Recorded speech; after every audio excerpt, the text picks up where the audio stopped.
Extremely graced tonight to have Professor Zaher Wahab with us to talk about his native country, Afghanistan. Professor Wahab has been going there a number of years now and spending time working with the Ministry of Education. He just is got back from being there for a year, and he's getting ready to leave to go back over there again. And we'll find out what he's doing over there and really get a good picture of what's going on in Afghanistan. Since we've been there and we blew the whole country all to hell and ruined their infrastructure, and we'll find out how much of that we've managed to put together and what the conditions of the country are as far as the women and the drug lords and all that is going on. All these reasons that sub-reasons that we went in there, other than the 9/11 destruction of our towers. There was a lot of other reasons we said we went in there, and we'll find out if any of those have moved along. And I have a feeling that we'll all be disappointed. But anyway, welcome to the program. Thank you, Jim. Thank you for having me. I hope I didn't get carried away there. But no, it's fine. A brief introduction, good. All right, well, it's pretty true. And you've been, like I said, you've been on a program a number of times, half a dozen times or so. And unfortunately, the story has always seemed to be pretty much the same. I'm afraid so. You know, the U.S. And its allies have been there for 13 years now. It's been that long almost already, 13 years. And although you see certain changes for sure, for example, at the time of the invasion and occupation in October 2001, there was no internet in the country. But now about 15% of the people have access to internet. There are some wedding halls, you know, and some roads have been paved. You see some mansions in cities. They call them poppy palaces. But other than that, you see more vehicles, used vehicles, more pollution, more filth, a lot of congestion in the urban areas. But by and large, things have either stayed the same or actually have deteriorated. Whether you're looking at economic reconstruction or security, law and order, the position of women in general, although a few women have made it, and there are more women in schools and universities. But in general, the conditions have either deteriorated or stayed the same. Mm-hmm. Well, a lot of the reason we went in there was to bring democracy to the east, and in Afghanistan, obviously, the Taliban and all that. Yeah. But that was just a simple matter of killing a few people. It's easy to kill a few people, but to get in there and establish democracy, now that's a bigger job. Is that going in any direction? To rebuild a society, it takes resources, money, technology, know-how, and a commitment, sustained commitment over a period of time. And reconstruction will have to be the priority. But unfortunately, as we have spoken throughout these years on this program, the main reason why the United States and its allies that were coerced in a way, they invaded and occupied the country was really, it was part of the project for the new American century. The Paul Wolfowitz, remember? Oh, yeah, right. Dick Cheney, Paul Wolfowitz, and Rumsfeld and Zalmay Khalilzad. And these people, they wanted the new American century really to reshape the Middle East empire. And so 9/11 happened. In 9/11, the tragedy and the crime provided a very good excuse for the United States and its allies to invade Afghanistan. Before that, although the decision to really invade Afghanistan or Iraq was made prior to 9/11, the 9/11 provided the That's a matter of justification. record. And then later, of course, we all remember that most of the world was opposed, the public was opposed to the invasion of Afghanistan because 9/11, most Afghans had nothing to do with it. The Taliban had indirectly little to do with it. It was mainly Al-Qaeda and bin Laden, who happened to be in Afghanistan at the time. So the world opinion was against an invasion and occupation when we're urging. And the Taliban government also tried to treat this as a crime, the 9/11 attack on the World Trade Center, as a criminal act and to be treated by police and the courts. That would have saved lots of lives and almost $1 trillion. Mm-hmm. But Washington and its allies chose the other route, and then later, of course, had to justify the invasion, saying, "Well, we want to fight terrorism. We want to bring stability, democracy, and progress and prosperity to Afghanistan. We want to eliminate drugs, and Laura Bush added that they wanted to liberate Afghan women, and also to bring stability to the whole region. Those were the alibi later on offered by Washington.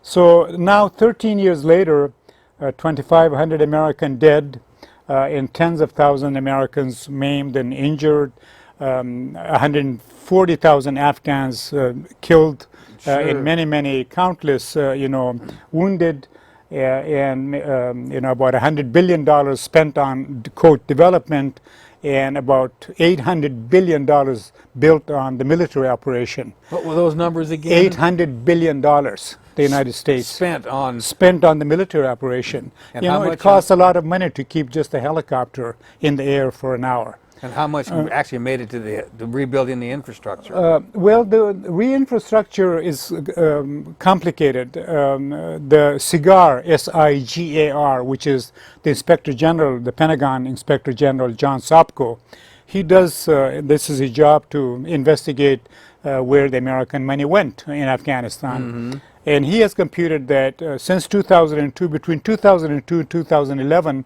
the United States has spent about $100 billion. This is the United States alone, not its allies.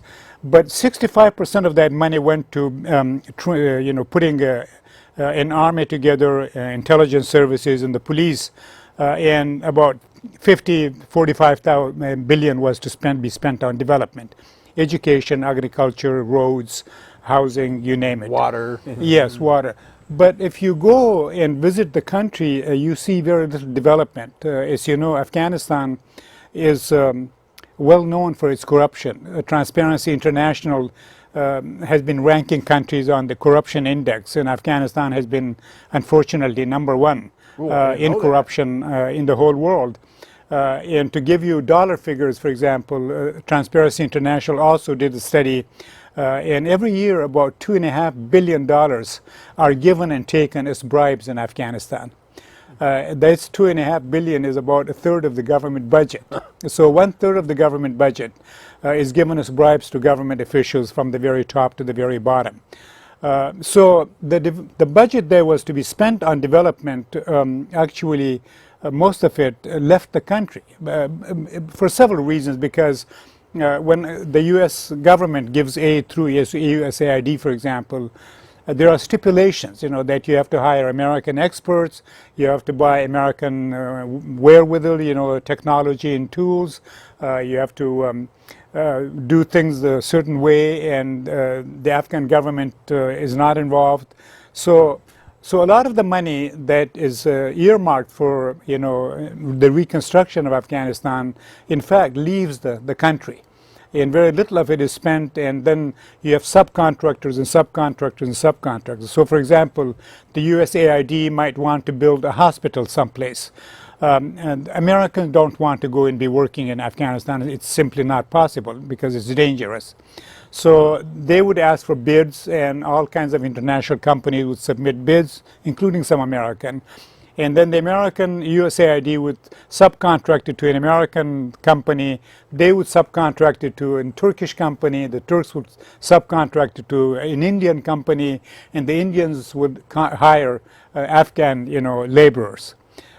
So there's overhead from all the way, All the way they got to. Yes, and everyone takes a cut, and then you have to bribe the government officials and the warlords, in the Taliban in some cases, in the security companies, etc., etc.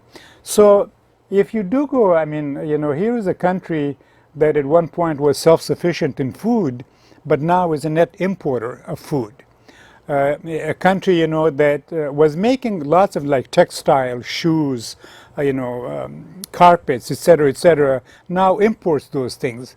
And the country has become a sort of a consuming country instead of a producer country. Why do they import? Because they don't have the raw materials anymore? Well, they do, but it's cheaper. So even, it's cheaper, for example, to buy Chinese made shoes or sandals, or even the chador that the women wear. You know, that was a big industry in Afghanistan. In Afghanistan produced its own textile. And you had tailors, of course, either small entrepreneurs or individual tailors that made the chador. But now you can buy the very same thing Chinese made in China, imported for half the price. And because the vast majority of the population are poor, they look at the price, whether it's buying a generator or buying sandals or buying food or whatever. So there are these complications, and but it also has to do with the distorted priorities of the donor nations. So, for example, if you go to Kabul now, Kabul still does not have a sewer system. It does not really have regular running water for its population all the time. It does not have non-stop electricity all the time. It doesn't even have traffic signs in most of the places. And in Kabul itself, for example, about half of the roads are still unpaved.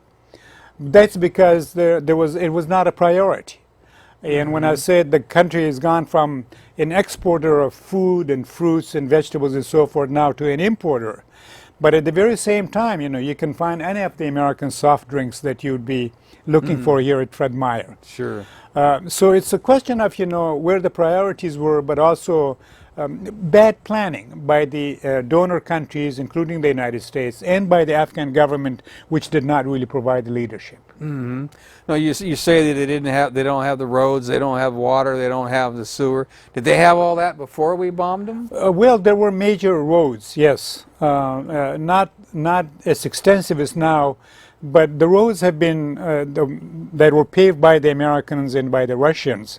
Those, in many ways, are still actually standing. They're because the material was good and the workmanship was good. But because of the massive traffic, especially military vehicles, tanks, armored personnel carriers, and so forth, the roads have been ruined. And, the government does not have the resources or the technology or the will to maintain the roads, So it's like that. The same would say school buildings or university buildings or hospitals. In agriculture, the reason why more than half of the population is food insecure, because agriculture was never a priority by the donor nations or by the Afghan government. Just in recent the last 1 or 2 years, they're paying some attention to agriculture. And because of the consistent droughts and mass migration within the country and leaving the country, and the fragmentation of the land and the erosion of the underground canals and lack of water, agriculture sort of declined. And so, the country does not produce enough to feed itself. Mm-hmm. I was wondering, you said that all them billions of dollars that we, I guess not just the United States, but these other countries as well, were putting forth into that country. But it didn't find its way into patching the roads, but that's not as important to me as water and providing for the agriculture for the farmers. None of that made it into that area then. Well, and there's a reason for that, because what happened when the United States invaded and its allies invaded and occupied the country? It made alliances with some of the worst elements in Afghan society. The warlords, the strongmen, the war criminals. Some of these are notorious people, and some of them are, in fact, in the government. They're the government. So what the United States did was to sort of, make alliances with some very unsavory elements in Afghan society who didn't care about the people in the first place, who didn't know about development or didn't think about development, but enriched themselves, their families, and their ethnicity. Mm-hmm. And those people, that's the government. So when Transparency International ranks the government, and in the government, strangely enough, the judiciary, the Ministry of Education, the Ministry of Higher Ed, and the police is the most corrupt element in the Afghan government, which is the most corrupt government in the world. So money comes in, and because there was no accountability, and because government is not accountable to the people, because the people don't give anything to the government and they don't expect anything from the government. Very few people pay taxes. There's hardly any, very little customs duties are gathered. In other words, the government cannot and does not generate its income, treasury from within, because the people are either unable or unwilling, or they make deals. They don't give anything to the government, and therefore the government does not feel itself to be responsible to the people or responsive. So it's called what's called the rentier government. The government was more responsive, say, to foreign donors than to the Afghan population. And because there are no political parties, and the civil society organizations are very rudimentary, they're in its infancy, there's really no organized pressure on the government to hold government accountable and say, what happened to all the foreign aid, there was supposed to be a hospital here. This road was supposed to be built. There was supposed to be a water system. Or how is it that half of the schools still do not have buildings? The people are not in a position to demand services. And when you go, in fact, sometimes you wonder if there is a government. And it's more like a vast crime syndicate, and consisting of sub-syndicates. So even today, as we speak, it's estimated that every day about $10 million in cash leave Kabul airport. Everyone knows this. The police, the border police, the American advisors at Kabul airport, everyone knows that people are leaving with suitcases of cash, which they didn't make. This is the money that came from foreign aid. But no one intercepts and no one stops But this. it's not getting to Right. help the people out. Right, right. And so you see people, whether you're looking at the index is the same, the statistics are still the same. Child mortality, women's mortality in birth, lifespan is still about 49 years. Illiteracy, we can talk about the women. Illiteracy, 90% for women and 70% for men, for example. Half of the schools not having buildings. It's the same story, calorie intake, diet, water, the quality of water. On all of these measures, the country is pretty much the same, or in fact, things have gotten worse because the cost of living is going up. So you have a sort of a distorted and deformed economy, which depends on life support from abroad. Well, it's really distorted, it seems to me, because you have all the people that are corrupt and all the people that are making a good living off of this that are probably driving the prices up. Yes, because they can afford to. This is very, I was reading something, this is a country where most people really, the majority of the people do not have access to quality health care. But it's also a country where plastic and cosmetic surgery is exploding. So that's interesting. It's a strange contradiction, isn't it? Yes, men and women having cosmetic surgery of various types, when at the same time in the same location, for example, people die of very simple diseases because they can't afford health care, or quality health care is not available. So my co-workers or my students, when they have a serious problem, they really have to go to Pakistan or Turkey or India to get quality health care, because in Afghanistan, most doctors, nurses, and so forth are sort of like a death sentence. You avoid going to the doctor and going to the hospital. For example, although in theory, pharmacists are supposed to be trained and certified and all that, and drugs, of course, are to be up to date and fresh and quality. But you can go into a pharmacy, for example, and you will see a 9th grader working as pharmacist, or an 8th grader or a 12th grader, a kid working as pharmacist. And you don't need a prescription. If you can name a medicine, for example, he will give it to you. And it's a he, invariably. And if they don't have electricity, how do they keep it cold? Not cold. If it needs so to be, that's right. Well, I would say maybe at best 30% of the population may have access to electricity intermittently. 70% of the population does not really have access to electricity, and which is interesting because the country has several rivers. It has water, enough water and rivers, but they all flow out of the country. Not a single dam has been built all these 13 years. There were 1 or 2 repairs, but they're also behind schedule. When at the same time the country imports electricity from Central Asian countries, like from Tajikistan, Uzbekistan, and so forth, Turkmenistan. So water goes out, but also foreign currency goes out to import electricity. And even under those conditions, most places do not, most people do not have electricity, and therefore no refrigeration. So the whole country, it sounds like the country is just hemorrhaging. It is. It's resources, it's mines, it's water, it's fruit, it's people. This is very interesting, Jim, because there's all this talk about Central American kids coming, invading the United States, without anyone really seriously asking why these people, these children are being sent by their families, because the United States destroyed their own country. They made them unlivable, so what are the children supposed to do? So they come here. But the point is that Afghans still constitute the largest number of asylum seekers in the world.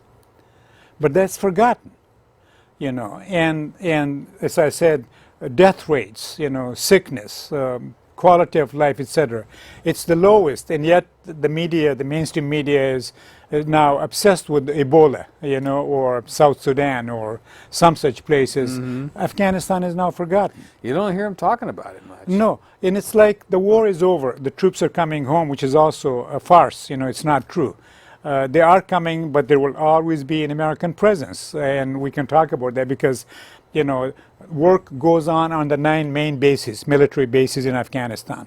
That work continues, and the Americans are building the second largest embassy in the world after Baghdad. And the Americans are also building, the second largest defense ministry in the world after Pentagon. And we have to have soldiers there. Well, there will be soldiers. So the talk now is, will there be 15,000 Americans or 12,000 Americans? But no one is talking about, what about allied troops from Poland, from Germany, from other countries? But also no one is talking about these almost 100,000 contractors. They don't count those. They don't. And those contractors include people like Blackwater or DynCorp. Or other such organizations who do military work. In fact, they do most of the military work, but those are off the books. They're not mentioned. And they get a lot higher wages than our soldiers do over there. Oh, many times more. And the cost can be enormous. For example, it's estimated that an American soldier costs about $1.1 million per year. With all of its infrastructure and everything. Yes, and you have to protect them, you have to feed them, you have to do this and that, 1.1 million. But hardly any money was spent, very little is spent on education, or little is spent on agriculture, or very little is spent on healthcare. So one of the tragedies, one of the mistakes have been the militarization of this entire involvement in operation. And with little attention paid to development. You paint a pretty bleak picture, and I've been seeing some of these pictures that have been going behind us here. We could probably maybe speak a little bit of those pictures. Yeah. Because you took these yourself, I take it. Yes. This is the American University of Afghanistan. So Afghanistan now has 108 public and private institutions of higher learning. And that's what you work for as a Ministry of Education. The Ministry of Higher Education. For the last, 11 years or so, I was working with the Ministry of Higher Education at Kabul University and Kabul Education University. But this year, the beginning of this year, I was persuaded to come and work with the American University of Afghanistan. And this university was founded, some of us founded it 6 years ago. It's a private, non-profit university. The faculty and staff are from the United States, but also from other countries. The students are all Afghan students. It has basically undergraduate program, but also it has 3 or 4 graduate programs. And this new program, which is the master's degree in education, it's a new program for faculty development from 2-year teacher training colleges. That is, say, this program trains teachers of teachers. Teachers of teachers who then train elementary school teachers and secondary school teachers. We have about 300 students, 319 students in the program from every province, every religion, every language, every ethnicity. and 90 of them are women. And I have about 25 faculty, American and Afghan. And it's a master's degree program, very intense for 13 months. And so these are pictures from the American University of Afghanistan. One of the few things that seems to be working, and one of the few nicer things that the United States is doing. It seems to me it's probably at ground level, it's one of the most important things you could do. As far as human resources, I mean, you need water, you need electricity, but you also need teachers and you need students to go on to be teachers. First, you need to build the human resources, but very little attention was paid to that too. When I first arrived there, actually in very early 2002, I pleaded with anybody who would listen to me, the American ambassador, the UN people, UNESCO people, UNICEF. I pleaded with them to send a lot of Afghans for higher education, especially graduate work, to all sorts of countries. No one listened to me, they didn't take this seriously because it's a long-term project. One problem with the Western model of development is that they look for quick fix projects, projects that will give quick returns so that people can see, that the U.S. is doing development work. But developing the human resources takes time, it takes efforts, and it costs money. But other than that, if you don't have the human resources, you can't have a good government, you can't have good doctors or teachers or engineers or people who can operate a television studio or fix a television set. I mean, everything depends. It's the key to development. Or architects to be able to draw plans, to be able to build things. Right, and build them properly and not collapse, or look at the mix of concrete that it goes into buildings or the material that is used, on road pavements. So it's key, but very little investment was made in the human development. So many of the things you talk about are things we just take for granted in this country. And it seems to me that one of the main reasons we were over there, at least we purported to be over there, was to build democracy. And basically the foundation for democracy is the elections. Free and fair elections, but also an informed citizenry, Jim. Right. Without electricity, without media, without literacy. Without literacy. Yes, without Let's go back to basics. Yes. You said 90% illiteracy for women and 75% for men? Yes. Of course, they can talk to one another and educate each other that way, but if they're busy struggling to scratch out a living. Yes. Well, this so-called democracy, I mean, I think it would be nice to have a real democracy in this country first, so that other people can look at us and say, aha, so this is how we want to manage our affairs, or, have government. They have to have a decent example. We have a plutocracy here, and yet it's... there have been elections. There have been 2 elections for president, in 2005 and 2009, and now the 3rd election. First election took place on April 5th. Then That's in 2013. Yeah, no, 14. This year. Oh, okay. This year. But there were problems. So 2 candidates from 2 different camps have emerged, Dr. Abdullah and Dr. Ashraf Ghani Ahmadzai. And the first round, they didn't agree. The Abdullah's camp said there was fraud and we don't agree, but also no one won the 50% plus 1. Right. So the election went to 2nd round, June 16th, I think. In the meantime, quite a few people got killed, and people got their fingers cut when they voted. So now, the 2nd round took place on June 16th, and the results were to be announced on August 2nd. But they're still counting the votes for the 2nd round, and only 1/3 of the votes have been counted, because they're bickering, they're arguing over this and that, over the mechanics, the process, and the legitimacy of the count and the validation, invalidation of the votes. So in the meantime, there have been problems with the election. When election took place, April 5th or June 15th or 16th, 1/3 of the land of the country was controlled by the government.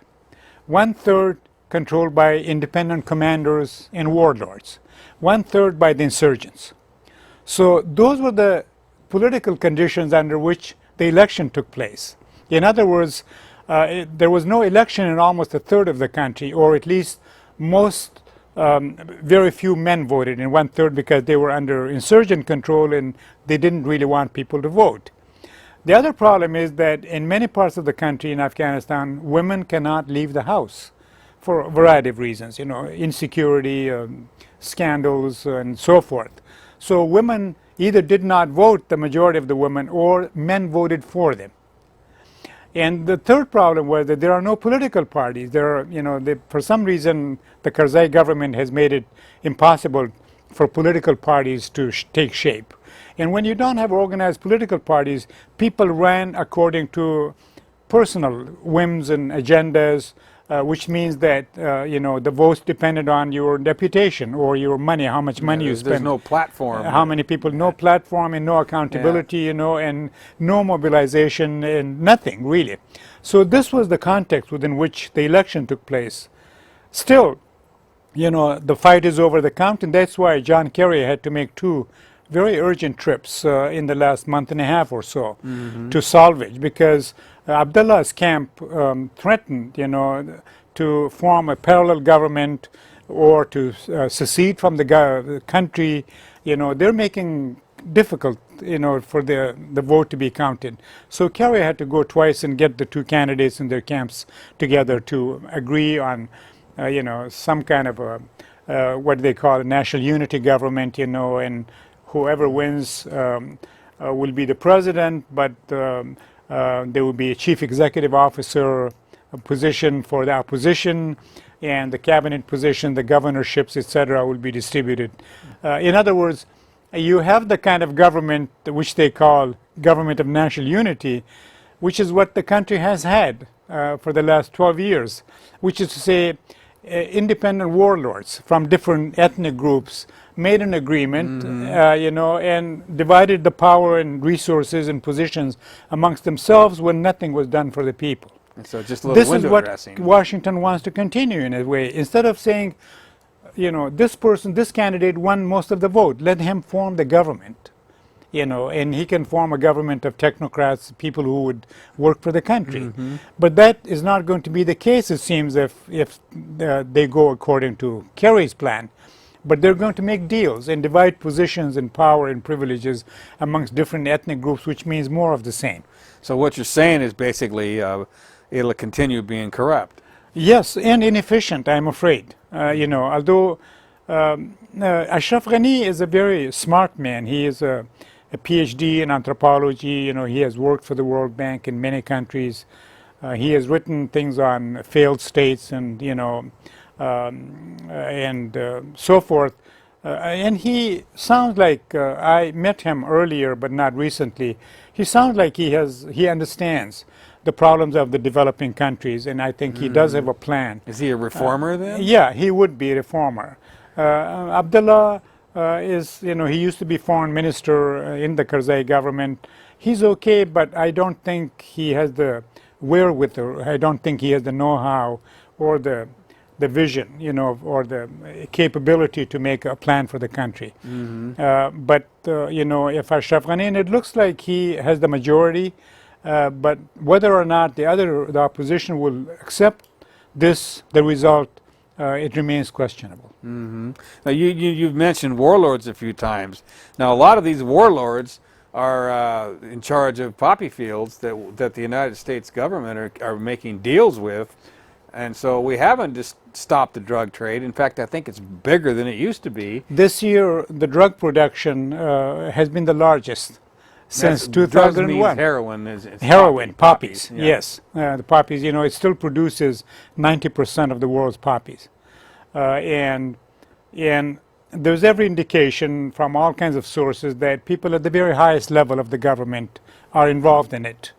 And if Americans can find an insurgent somewhere in the mountains, or in the villages, sure they can see the poppy fields. You can see it, in broad daylight. They're all over the world. It's a real obvious the plant. country. Yeah. Yes, and they fly all over the country, and they on land and travel In fact, but as you point out, the United States and its allies, they need the help and support, and in some cases the protection of these very warlords, i.e. criminals and drug dealers, the mafia, to control things. Otherwise things will get out of control.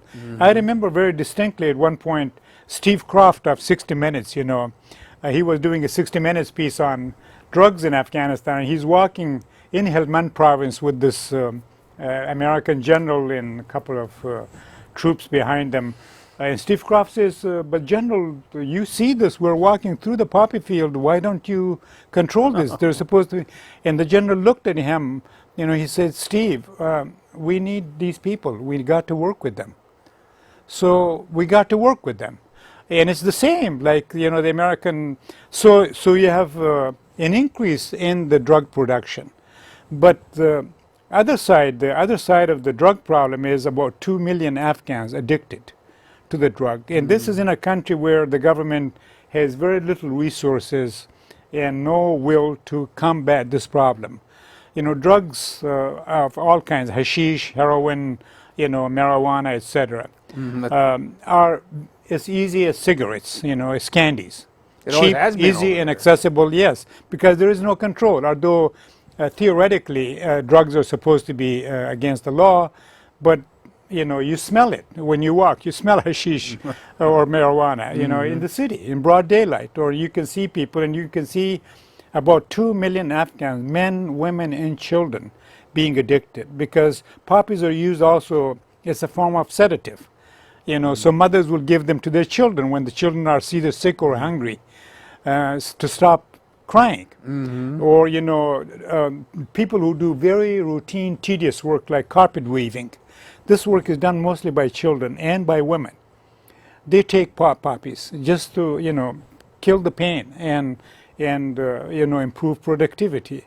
And no one is paying any attention to this. Wasn't there something similar to that in China years ago with the English? Yes, English well, were pushing opiate in order to, I forget what the exact story was, but the opiate wars. The opiate, things haven't changed. It Right. strikes me as you were talking about that general walking through there, and they need those people, they need those poppies. I'm sure that the water's being made available to grow this stuff.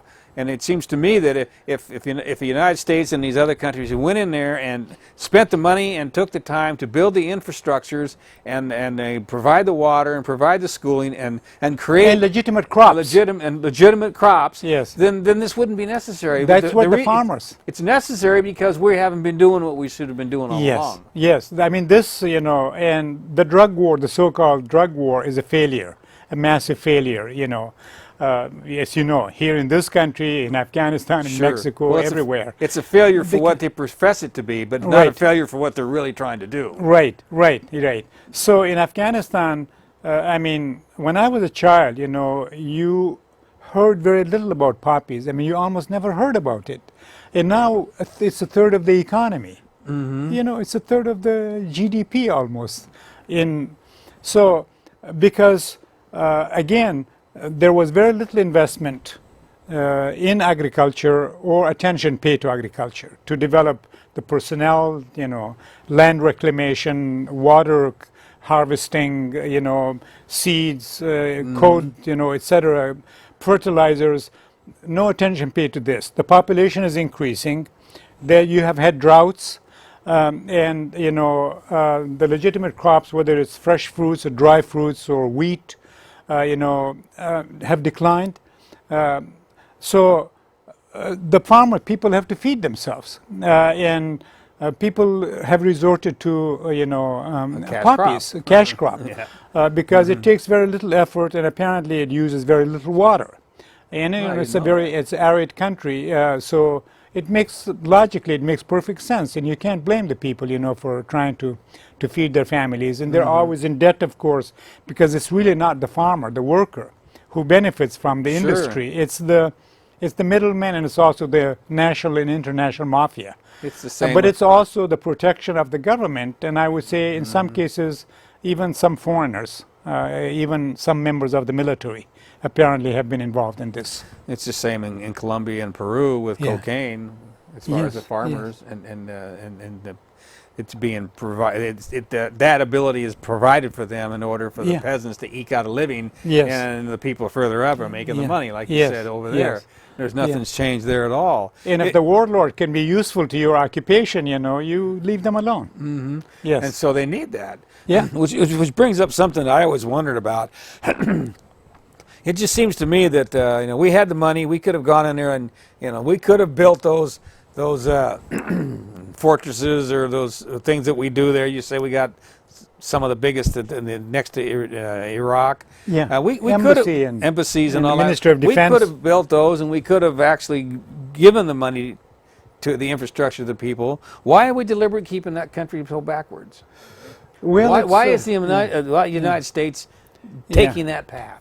Well, I think, there's this theory of the international division of labor and international political economy and what is called dependent development. If countries became self-sufficient, if you close the soft drink market in Afghanistan, that would certainly cut into the profits of the Pepsi, Coca-Cola, et cetera, et cetera. So the corporations have their hand in this. Well, it is the corporations. Even the war, I would say, as you know, war is good for business. Mm-hmm. The more wars, the better for Lockheed and and Marietta and Boeing and so forth, Raytheon and so forth. So war now, unfortunately, has become an integral part of the U.S. economy. And so you need wars and skirmishes so you can, but also the corporate control of the U.S. government. Basically we have corporatist intelligence government, the intelligence community, the corporation, and the military, what Eisenhower said. So we have the military industrial intelligence conflicts controlling the executive branch. So that's the reason I think to keep the rest of the world in a subservient position for their markets, their labor, and their raw material, their raw resources. There's this talk about Afghanistan having enormous minerals and resources, which is true. The country is it's not just its geographic location, because if you control Afghanistan, you can sort of maintain U.S. hegemony in that part of the world, on Central Asia, which is sitting on oceans of oil and gas.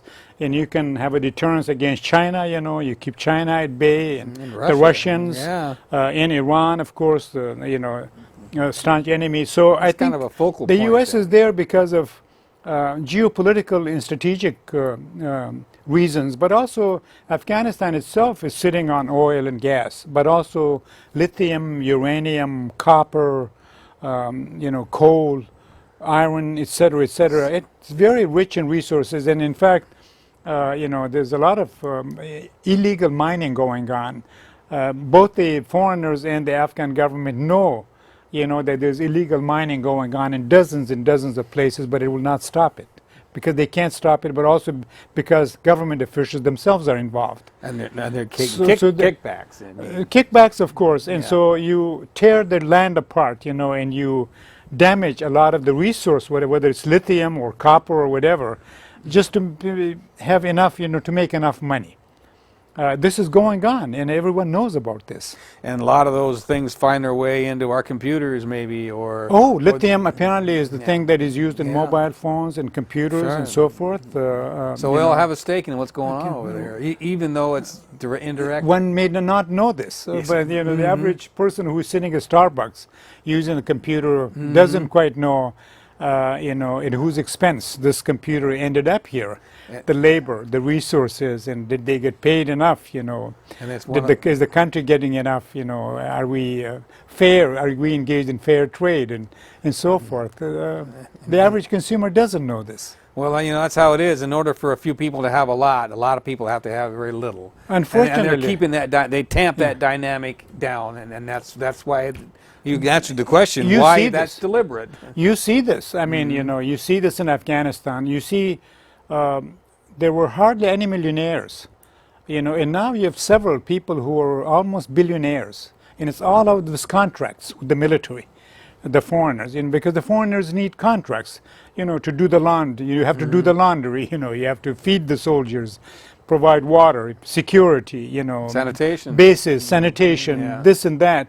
So a small cadre of people, and there have been studies done on this, about 100 families or so control most of the wealth in the country. And wealth is leaving the country. Right now, with the political uncertainty, both brain drain and capital are leaving the country like crazy. You know, anyone now who's anybody is leaving the country. The best and the brightest, men and women, or children in some cases, are getting out. But also people are, because there's political uncertainty and there's really no law and order, and because of the corruption and so forth, people are taking their money out. Instead of investing in Afghanistan, they are taking their cash out to Dubai, Europe, the United States, and other places. But you do see a class of people who go shopping to Dubai because it's only 2.5 hours, you know, 2.5 hours. They go and do their shopping in Dubai and come back. And as I said, you know, plastic surgery, cosmetic surgery in a fourth world country. It's indicative of, you know, the concentration of wealth and power, and they go together. The more wealth you have, the more you can bribe. You can buy anybody, and you convert that to more wealth. So it's become self-propelling. And the majority of the people are being marginalized, you know, still living in the Middle Ages. And they have to do that in order for the people to have their plastic surgery. Yes, yes, there's a logic. There's an economic connection there. Yes, there's a logic there, you know. The rich need the poor, and the poor, you know, stay poor. Stay poor. Yeah. You know, you mentioned that like we're talking about keeping the people down in order to create this big thing on top where everybody has everything. Yeah. It just seems to me that that's probably also a reason why they're keeping the women down. Yeah, yeah, there's no question. You know, women's condition, although we must say that you see more and more women going to university. And so let's say 18–19% of the student body in higher ed are women. And about 15% of the professoriate are women. In K through 12th grade, same, about 40% of the students are women, girls. And you see more women working in government offices, foreign NGOs and firms and so forth. But of the 100 girls who start first grade, only 4 graduate from 12th grade. And this is not mentioned because of cultural reasons, and also because of insecurity, but also because either there is no school, or there are no women teachers, or families are afraid of scandals, or because women get abused and attacked and abducted.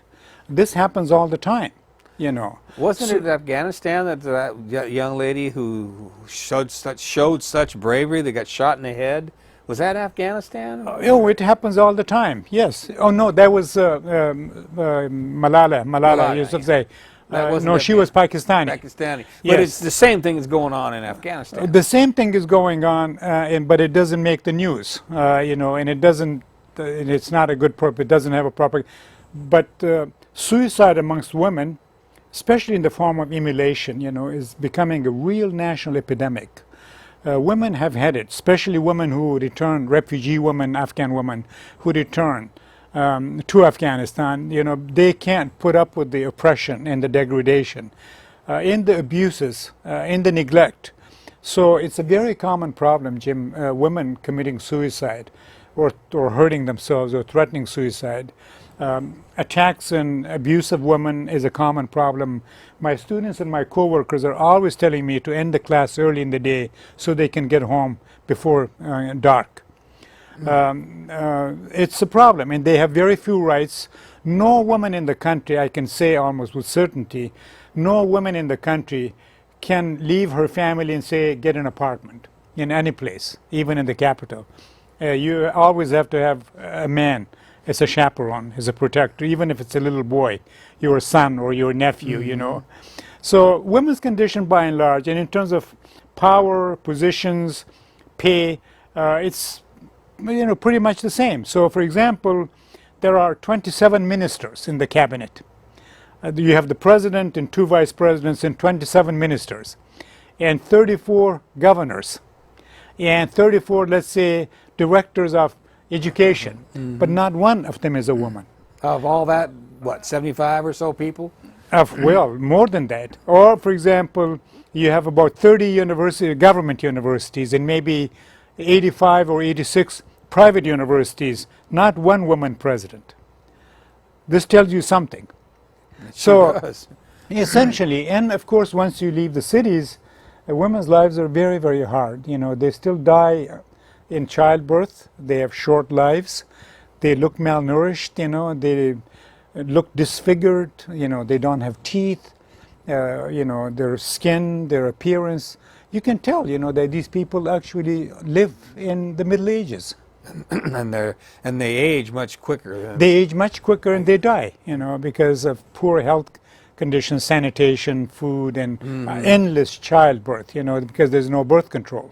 Is a lot So- of this because of religious It's beliefs? more like the culture than religion, because actually Islam dictates that men and women should both seek knowledge. Both should get educated, both should learn, and they have equal rights. You know, I mean, Islam apparently, you know, dictates this, but culture has sort of overshadowed the religion. In many of these countries, especially countries like, say, Afghanistan or Bangladesh or, you know, other places, but they're struggling. You know, there are women, some very courageous women, journalists, reporters, a few women in the parliament. In fact, some of my students, you know, who are quite outspoken and take risks, you know, but they get abused and maltreated. Well, that was the whole reason. One of the reasons why we supposedly went in there was because the Taliban was abusive Well, of women. I mean, they that were was oppressive, what but we not were told. abusive. Oh, Not okay, abusive, oppressive. actually, because, Okay. and women themselves will tell you that in terms of safety and security, that was the best of time, the communist era and the Taliban era. But of course, they did not have much freedom. But they had security. Taliban curtailed the freedom, but increased the security. I mean, there was almost no crime in the country of any kind, whether it was crime against people or crime against property. You could go anywhere, and you could leave your house and shop open, unlocked. You know, no one would look at it. As long as you told the Now, line. that's right. As long as you prayed, had a beard, and, you know, had a turban, towed the line. Towed the line, they didn't bother. I mean, the Taliban didn't need much else. They just wanted you to pray and have a beard and, you know, dress modestly. So when you talk to people now, you know, they compare these different eras. This is almost the worst of times, which is ironic, because the U.S., you know, and its allies went there to bring enlightenment, you know, bring freedom, prosperity, law and order. But now you have a culture of impunity where anything goes. You know, anything can happen and goes in broad daylight, and you're on your own, pretty much. Says there's no law and order. Do you think that the military might have something to do with that? But from what you're saying, our military over there, is, for as expensive as it is, it's really not very effective. Well, I think we have to say that the United States and its allies lost another war. The war is lost, there's no question, and because, for example, when I first went there in 2002, you could travel by land, you could go places, you know. Now, I am not allowed to leave the university compound unattended. Allowed because Allowed. It's dangerous, you mean? It's dangerous, and Yeah. if you went there, you cannot cross the street alone without a bodyguard, even then. So the attitude has changed. I mean, this General Hadley, I think, that the man two-star general who was assassinated in the academy, military that's right, academy in shot Afghanistan, 4 times about in the back. Yeah. 2 weeks ago. Yeah. About 3 weeks ago. You know, two-star general, and this is, quote, Afghanistan West Point. I know exactly where this military academy is. It's up on a hill with several rounds of belts of security. But the Afghan officer, petty officer, who shot Hadley and 14 other people, many Americans and some Afghans and German, he had worked there for 3 years. And he shot these people with his American-issued M16 rifle and emptied the magazine. Probably planned on doing it all along. Yes, yes. So, you know, and before that you heard Karzai's cousin assassinated in his living room. You know, so what I'm trying to say is that there's no security now anywhere, and the insurgents can get anybody, anywhere, anytime when they choose. Then have been major attacks, you know, on the Kabul airport in other places. Remember Marja in Helmand, that it was cleansed? It's back in the hands of the Taliban. As I said, they control almost a third of the land. And they're on the verge. I mean, they almost have the capital surrounded. And they're not just in the southeast or southern part, but they're everywhere. North, east, south, west. There are insurgents everywhere. And they're joined by other elements, the drug mafia, the timber mafia, some of the warlords, the disaffected strong men, So it's all mixed up now, and that's why, I think the Americans finally gave up, just leaving sort of honorably, if you will, without relinquishing control. But in terms of peace and security, there's less of that than there was, say, earlier. Yeah, and I think the other thing is, I look at this, Missouri, Ferguson encounter, it's so reminiscent of the scenes you see in Afghanistan sometimes. You see these people all the time. What I kept wondering is, if these people behave toward their own people that way, how do you think they deal with the Afghans? And that's why Amnesty International just issued a report a week ago saying, countless Afghans, civilians, have been killed, maimed, and tortured and imprisoned without any accountability. The military, the U.S. military, does not see itself as accountable. So that's the situation. Situation sounds dire, and it looks like we're down to about 2 minutes here. Yeah. So these are people, these are university instructors, basically. They all have their bachelor's degrees, men and women, from all parts of the country, and they will be with this program at the American University of Afghanistan, which is a private nonprofit. And that's what you're for devoting 13 months. That's what you're devoting your life to over there. Now it's pretty much a life. Even when I'm here, I spend 2 or 3 hours every day on the internet to manage things from here. And I think it's a very worthy project. I think if we can have 2 or 3 or 4 of these groups, I can change the education system in the country. Well, it would seem to me that the people you educate would expand trigonometrically. Yes, because these are teachers, they're multiplying 2, effectively. 4, then 8, and yes. then, if they can touch, they can touch on those people. Yeah, and it's a very good program. Very, we're trying to maintain high standards, introduce modern, new methods, content and methods, and professional ethics, and the idea of civic mindedness, what it means to be a good citizen, what it means to get along, because these people, in some cases, they're at war with each other out there in the provinces. But here they have to do group work, work on projects. Well, that's what they're going to have to do to make it work when they get out into the world. Yes, and so it's a very interesting program, but it's a lot of work, as you said. It's 13, 14-hour days, 7 days a week. And you're going back to that. You're going to be, we got like less than 30 seconds. You're going to come back in another 11 months or right away? Or? Well, I will see. Yes, I'm leaving the day after tomorrow. And I don't really know, Jim, when I will see you again. I hope I will see you again, though. I hope you whether get a hold of me. Whether it's in 5 months or in a year or whenever. Well, let me know when you come back. We're down to 9 seconds. I want to thank the crew. Well, thank you. Yes.